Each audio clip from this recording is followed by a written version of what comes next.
Happy Wednesday. Happy Wednesday, y'all. Normally I would be attending Los Amigos, but they've gone live, and I don't know if they have figured out their technology yet to do like the Zoom hybrid type meeting. I don't know if that's happening. I don't know if it's happening. So I have not been able to attend the last couple of weeks in a row because I'm still searching for jobs, and they are now back to meeting in person up in Anaheim, which used to work out well for me because the employer that I worked for was in East Anaheim. So I was able to swing up there, attend the meeting, and then go into work and get there by 9. I could have breakfast there, hang out with them for a little bit, and then go to work. But now I'm searching for jobs. Right? So I'm at home. I'm not going to drive all the way the fuck up to Anaheim. So hopefully they'll figure out how to do this as a hybrid, because I think that was actually a really good thing for us. And this is the truth with a lot of our progressive meetings. Okay, so what's been happening? I mentioned yesterday that I found out that Karen Burdell had her like entire family fucking stalking my social media. Holy crap, even. People don't like it when you drop the word stalking, but that is what it is. If you're monitoring me, that's stalking, folks. You're monitoring me. That is stalking. And it's so stupid, too. You really are that threatened by me that you need to... Can't even. Okay, so, I've never even met her. You know that, guys? I've never met her.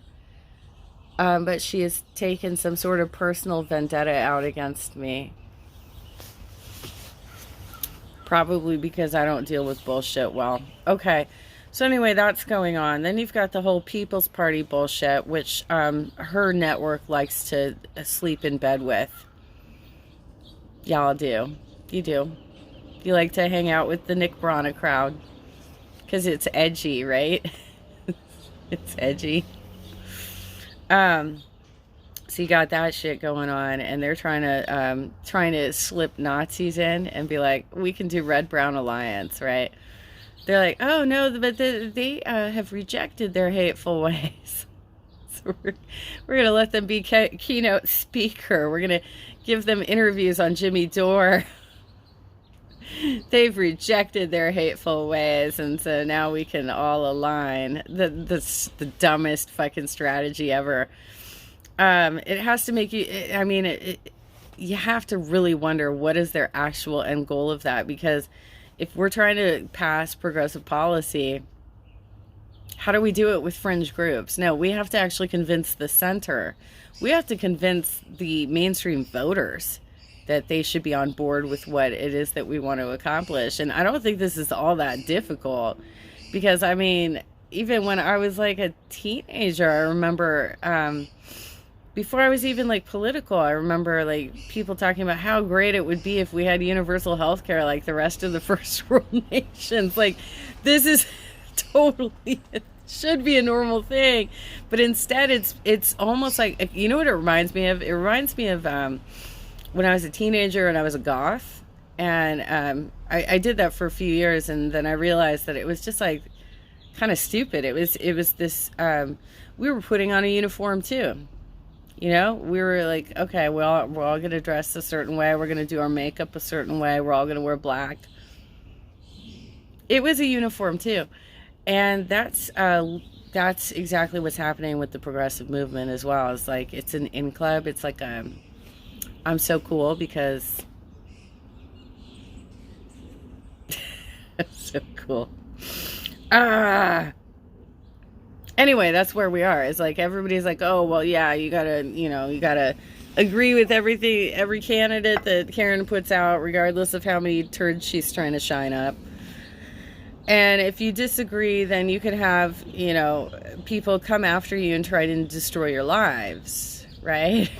They'll try and like absolutely destroy your lives. This is also unfortunate because it has affected PDA, which is an organization I have been working with for since 2018, since my birthday on April 2018. That was the first meeting I attended. So I talked about this earlier. We had the statewide PDACA call, which, okay, so that's the state PAC. I clipped it. I did this. I did not violate your policies, y'all. I did not record that video while I was on the Zoom. I went back to your YouTube channel and screen recorded it. So no, I did not violate your policies because you already had that out as public.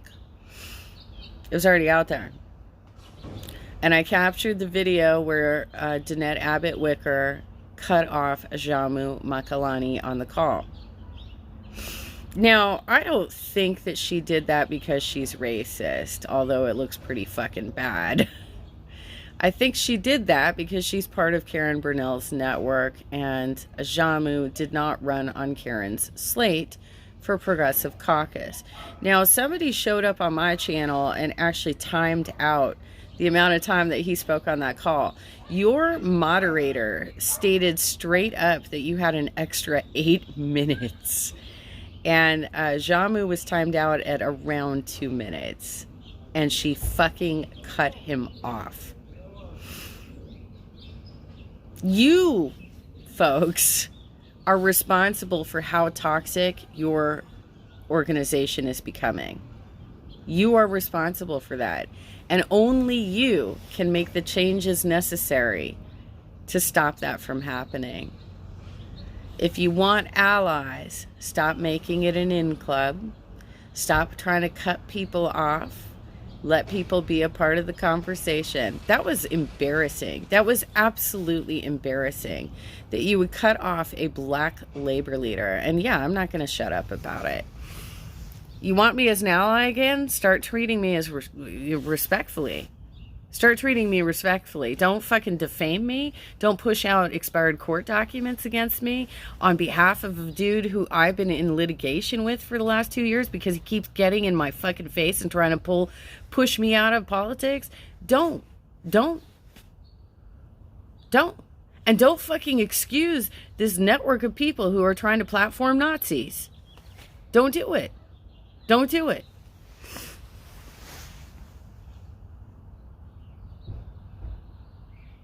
You guys want to push people out of politics? You want to make it more challenging? That seems very much like an establishment move, y'all. Seems like the idea of shrinking politics rather than including everybody, doesn't it? Kind of seems like that.